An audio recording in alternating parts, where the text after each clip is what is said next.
నిన్న మొన్న చూసినాం మనం బంగారం రేట్లు ఎట్లా పెరుగుకుంటూ పోయినాయో. అంటే మనం చూస్తుంటేనే ఒక 10, 12 ఏళ్ల కింద కొన్ని వేలల్లో అంటే 10,000, 20,000, 30,000 ఉన్నటువంటి బంగారం ఇప్పుడు లక్షల్లోకి వచ్చింది.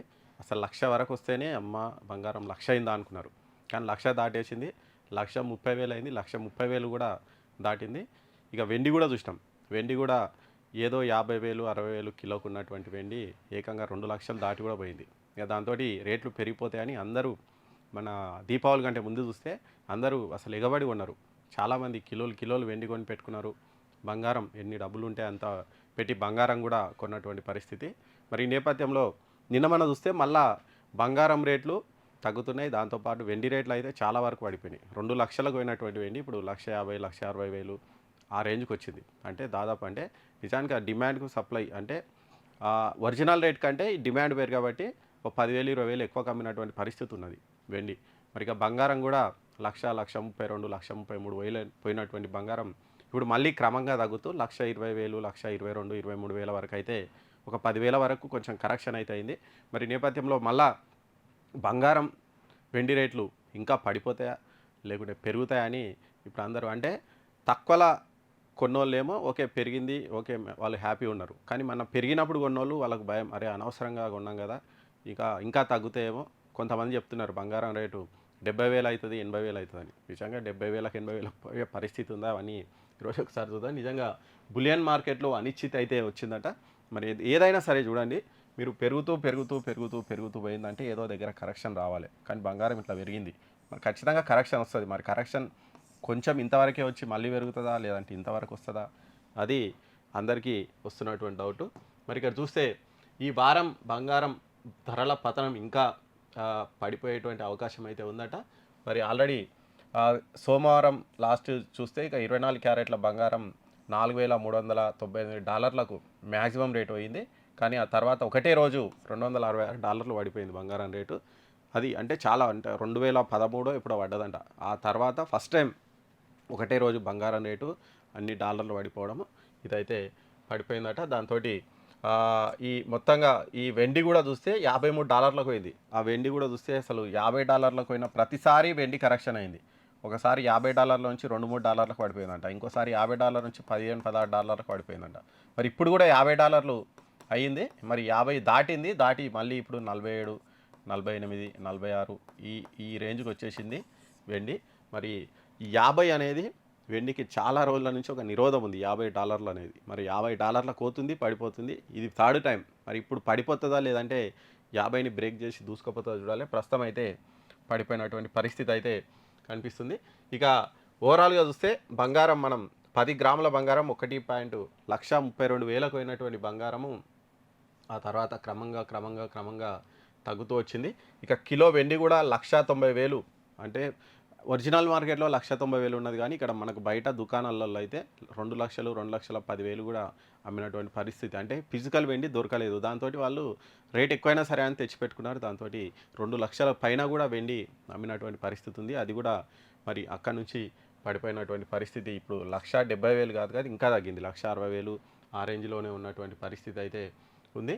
ఇక ఇక్కడ చూస్తే ఫ్యూచర్స్లో కూడా బంగారం రేటు బాగా పడిపోయిందట. 10 గ్రాముల బంగారం ఇక్కడ చూస్తే $3,557 పోయిందట. వెండి కూడా అట్లే అయిపోయింది. ఇక్కడ చూస్తే $9,100 ఏదో వచ్చిందంట. మరి మొత్తంగా ఓవరాల్గా అయితే బంగారం 2.8% పడిపోయింది.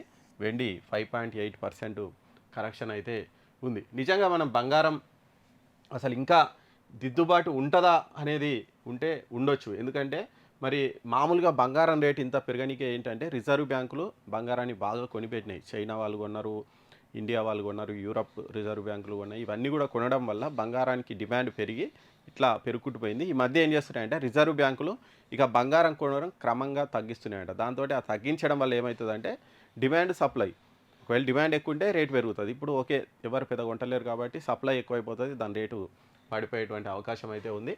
మరి దాంతోపాటు ఈ డాలర్కు ప్రత్యామ్నాయంగా బంగారాన్ని తీసుకున్నాయి చాలా కేంద్ర బ్యాంకులు. ఎందుకంటే రష్యా ఉక్రెయిన్ యుద్ధం టైంలో వీళ్ళన్నీ కూడా ఈ డాలర్లలో ఉన్నటువంటి రష్యా రిజర్వ్లు అన్నింటినీ కూడా వీళ్ళు ఎక్కడిదక్కడ ఫ్రీజ్ చేశారు. ఆ భయంతో ఇప్పుడు అన్ని దేశాలు కూడా ఏం చేస్తున్నాయంటే ఈ డాలర్ల రూపంలో పెట్టేదానికంటే బంగారం రూపంలో మనం పెట్టుకుంటే బెటర్ అని బంగారాన్ని కొనడం వల్లనే ఇటీవల రేట్లు అయితే పెరిగినాయి.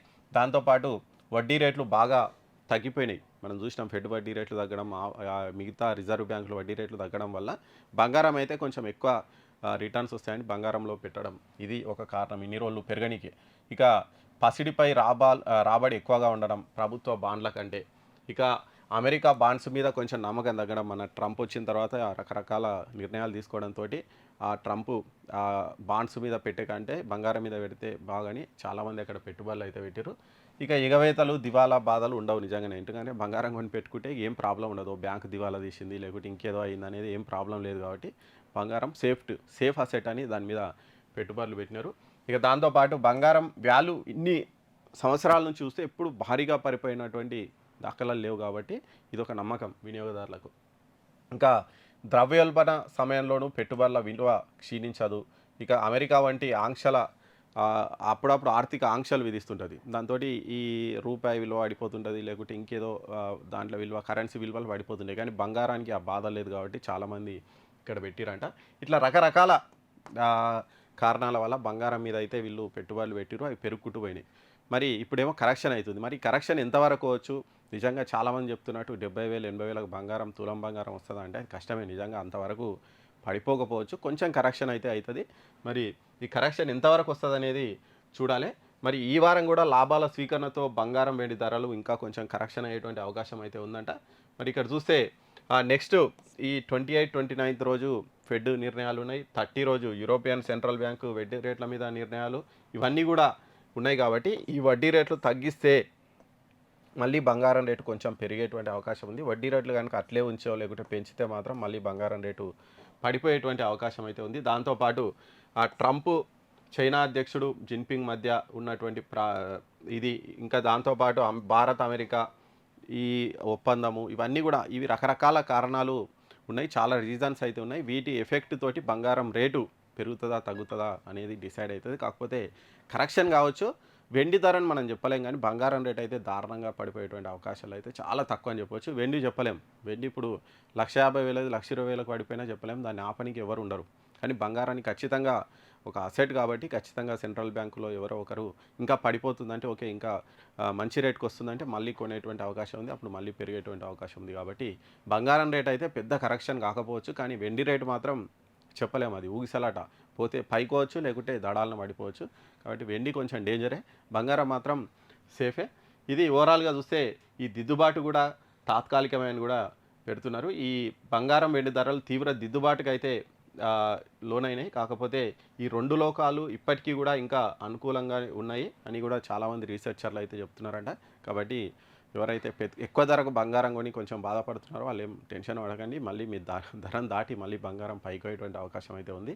వెండి కూడా పైకి వస్తుందని చెప్తున్నారు, కానీ చూడాలి. వెండి మీద ఇంకా అంత నమ్మకం అయితే లేదు, కానీ బంగారం పడిపోయేటువంటి అవకాశం అయితే కొంచెం తక్కువనే అని చెప్పుకోవచ్చు.